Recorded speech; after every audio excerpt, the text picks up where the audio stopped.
بسم الله الرحمن الرحیم. به نام الله بخشنده مهربان. اقرأ باسم ربك الذي خلق.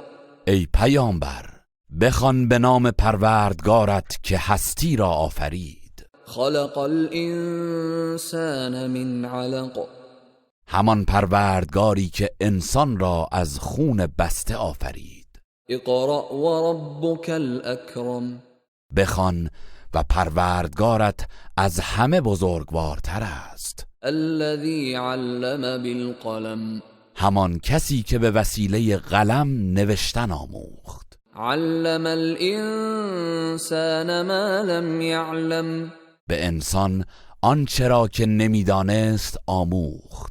كلا ان الانسان ليطغى. چون این نیست که شما میپندارید، حقا که انسان طغیان و سرکشی میکند. ان رآه استغنى.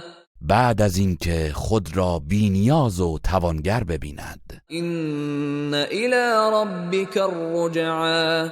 یقینا بازگشت همه به سوی پروردگار توست. ارأیت الذی ینهى عبدا اذا صلى.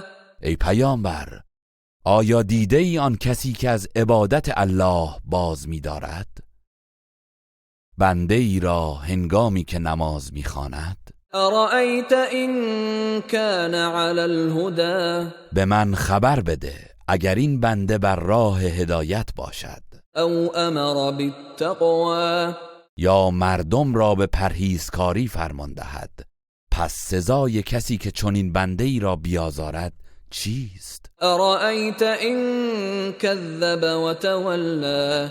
به من خبر ده اگر این شخص سرکش حق را تکذیب کرد و روی گردان شد، آیا سزاوار عذاب نیست؟ الم یعلم بان الله یری. آیا نمیداند که بی تردید الله همه اعمالش را میبیند؟ کلا لئن لم ینته لنسفعا بالناصیه. چون این نیست که او گمان میکند اگر باز نیاید و دست از شرارت بر ندارد، قطعاً موی پیشانیش را به سختی خواهیم گرفت و به سوی دوزخ خواهیم کشاند. ناصیه کاذبه خاطئه. موی پیشانی همان دروغگوی خطاکار را. فلیدع نادیه سندع الزبانیه. پس باید هم مجلسانش را به کمک بخواند. ما نیز آتشبانان دوزخ را فرا خواهیم خواند. کلا لا تطعه واسجد واقترب.